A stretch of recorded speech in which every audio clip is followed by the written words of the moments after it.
چونکہ قیامت سے پہلے ایک ہوا چلے گی جس سے سارے اہل ایمان مر جائیں گے، ایک کلمہ گو مسلمان دنیا پہ زندہ نہیں بچے گا، صرف غیر مسلم ہوں گے، ایک بھی لا الہ الا اللہ کہنے والا نہیں ہوگا۔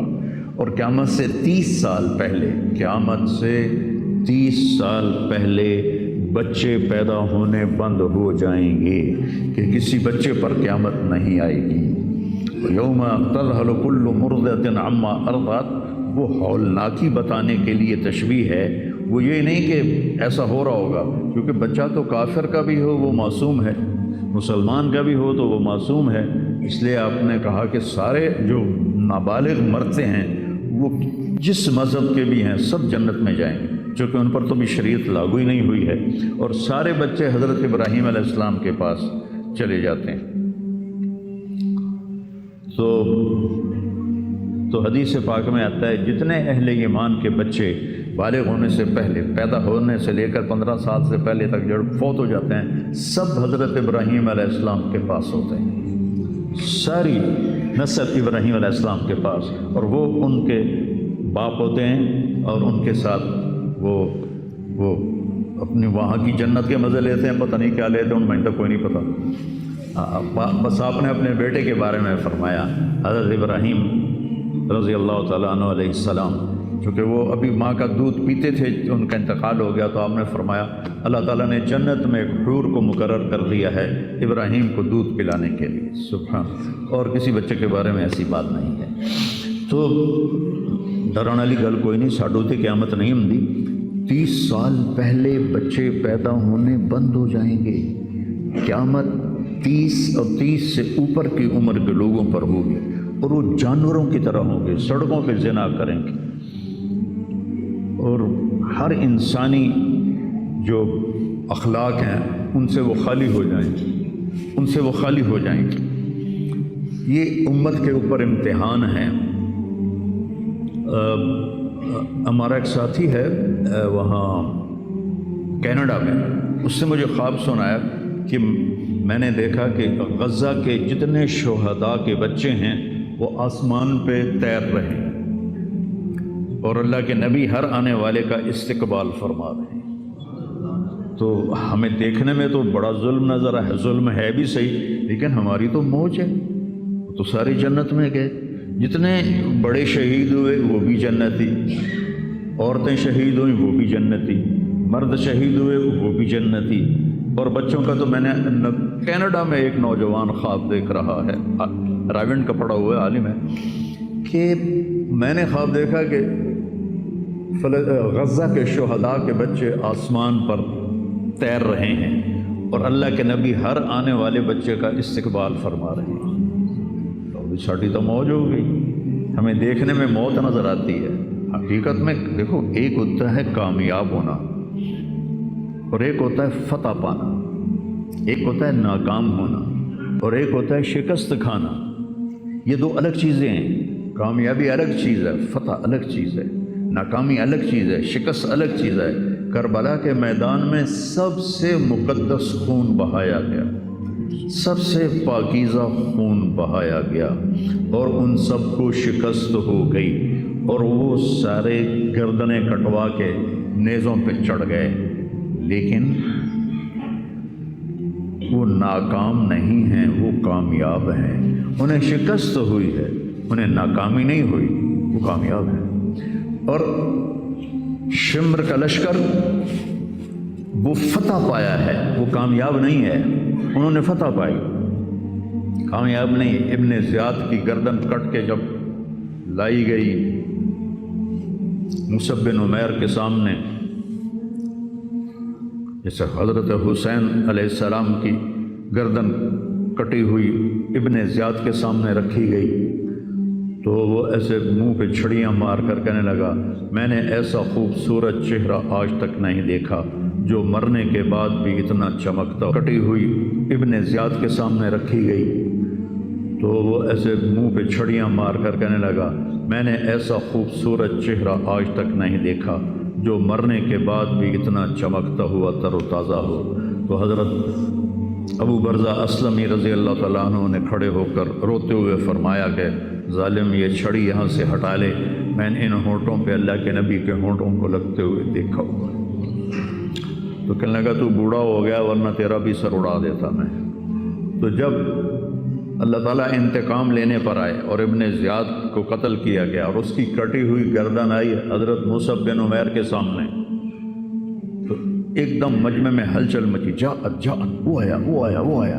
کیا دیکھا؟ ایک چھوٹا سا سانپ، اتنا انتہائی تیز، وہ تیزی سے آیا اور اس کی ناک میں داخل ہوا اور منہ سے نکل گیا، پھر اس کی ناک میں داخل ہوا اور منہ سے نکل گیا، پھر اس کی ناک میں داخل ہوا، پھر اس کے منہ سے نکل کے پھر غائب ہو گیا۔ تھوڑی دیر کے بعد پھر آواز ہے، وہ آیا، تو دیکھا وہ بھی سانپ پھر آ رہا ہے اور آ کر اس کی ناک میں داخل ہوا اور پھر نکلا نہیں، اندر ہی غائب ہو گیا۔ فتح پائی ابن زیاد نے لیکن ناکام ہو گیا، شکست کھائی امام حسین علیہ السلام اور ان کے 72 ساتھیوں نے، لیکن وہ کامیاب ہو گئے۔ جنگ سے پہلے آپ کو اونگ آ گئی تو آنکھ کھلی تو آپ ہنسنے لگے۔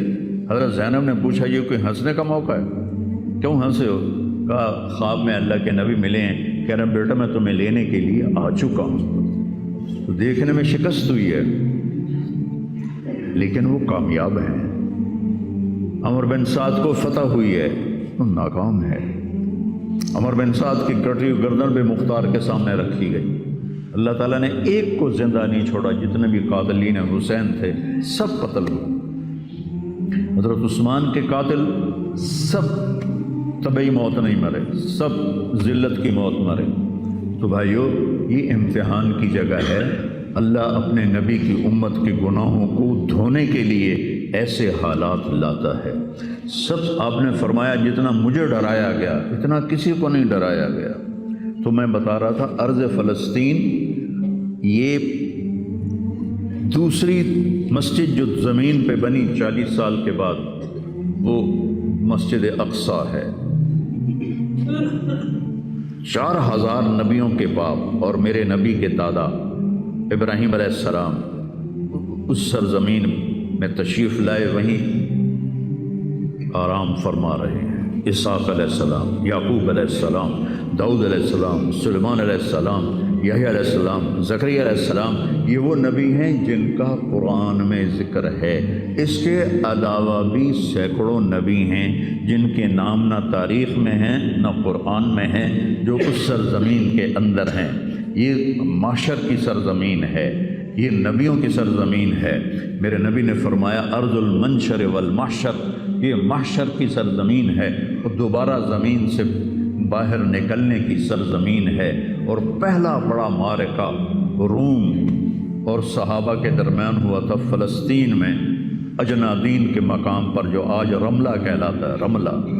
رملہ کے قریب یہ روم کی تعداد 90,000 تھی اور صحابہ کی تعداد 30,000 تھی، اور خالد بن ولید رضی اللہ تعالیٰ عنہ وہ لشکر کے امیر تھے۔ اس وقت وہ عراق میں تھے۔ جب حضرت ابو بکر صدیق کو پتہ چلا کہ جو 18 دن کا تھا اور ایک راستہ تھا جس سے لوگ آتے جاتے تھے وہ 2 مہینے کا تھا، تو حضرت خالد نے فرمایا میں اس صحرا کو پار کروں گا۔ لوگوں نے کہا ہم بھوک سے مر جائیں گے، پیاس سے مر جائیں گے۔ کہا جس لشکر میں رافع بن عمیرہ ہو وہ لشکر ہلاک نہیں ہو سکتا۔ آئے اشاق گئے وعدہ فردہ لے کر، ابو نے ڈھونڈ چرا کے رخ زیبا لے کر۔ آئے تھے کچھ لوگ جو اللہ کو راضی کر کے دوستی لگا کے دکھا گئے، کب اپنی آنکھوں سے ڈھونڈ چرا کے رخ زیبا، تمہیں نظر کوئی نہیں آئیں گے، مرد نظر آئیں گے، انسان کوئی نہیں نظر آئے گا، عورتیں نظر آئیں گی، انسان کوئی نہیں نظر آئے گا۔ تو فرمایا جس لشکر میں رافع ہو وہ لشکر ہلاک نہیں ہو سکتا۔ یہ نہیں فرمایا ہمارے پاس پانی کا بڑا ذخیرہ ہے ہم ہلاک نہیں ہوں گے، نہیں، ہمارے پاس رافع ہے، اور وہ شخص ہے کہ جو کہے گا اللہ کرے گا۔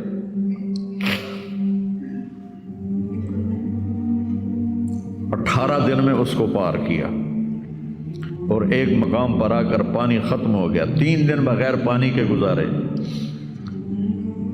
تو صحابہ نے کہا کہ اب ہم مرتے ہیں، طاقت نہیں ہے، کہا رافع کو بلاؤ۔ رافع کی آنکھیں خراب تھیں، فرمانے لگے رافع پانی چاہیے، کہنے لگے اچھا مجھے بتاؤ کہاں ہیں ہم، کیونکہ وہ دیکھ نہیں پا رہے تھے۔ تو انہوں نے فرمایا کہ فلاں جگہ۔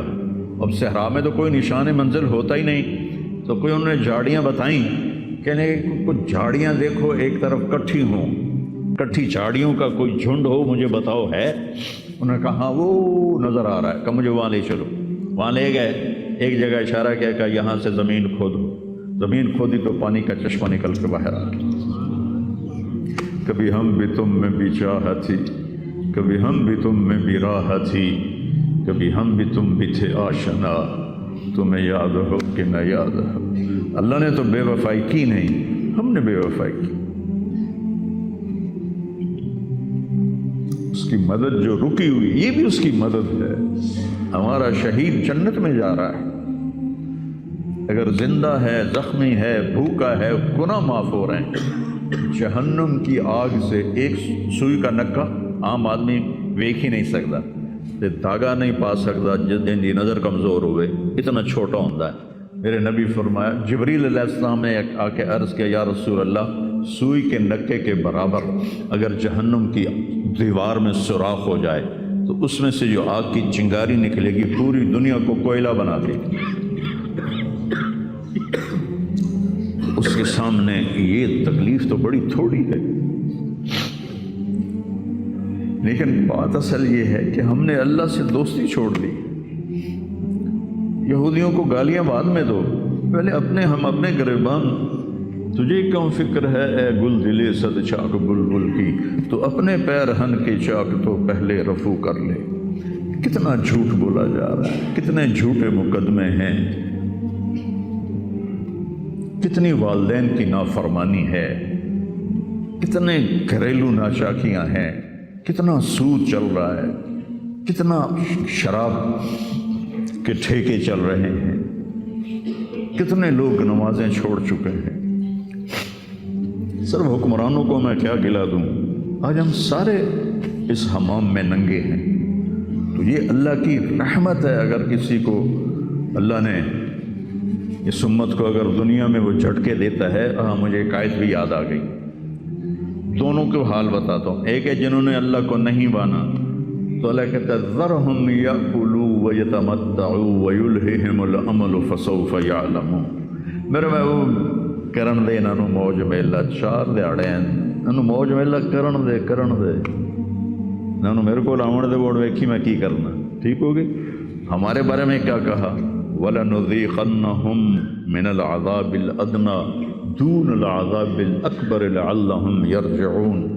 میں تمہیں دنیا میں چھوٹے چھوٹے عذاب دوں گا، بڑا عذاب نہیں دوں گا آخرت کا۔ یہ غزہ کی جو تباہی ہے یہ چھوٹا عذاب ہے، یہ چھوٹی تکلیف ہے۔ دون العذاب الاکبر فیعذبہ اللہ العذاب الاکبر یصلی النار الکبریٰ، اور عذاب اکبر نار کبریٰ جہنم ہے۔ تو میرا اللہ کہہ رہا ہے کہ میں تمہیں چھوٹے چھوٹے عذاب دوں گا، بڑا عذاب نہیں دوں گا، تاکہ تم توبہ کر کے میری طرف آ جاؤ۔ اور جو مجھے نہیں مانتے انہوں نے چھٹی دیتی۔ جو بچہ اسکول میں پڑھتا ہے اسی کی حاضری ہوتی ہے، غیر حاضری ہوتی ہے۔ جو پڑھتا ہی نہیں تو اس کی کون حاضری لیتا ہے یا غیر حاضری لیتا ہے۔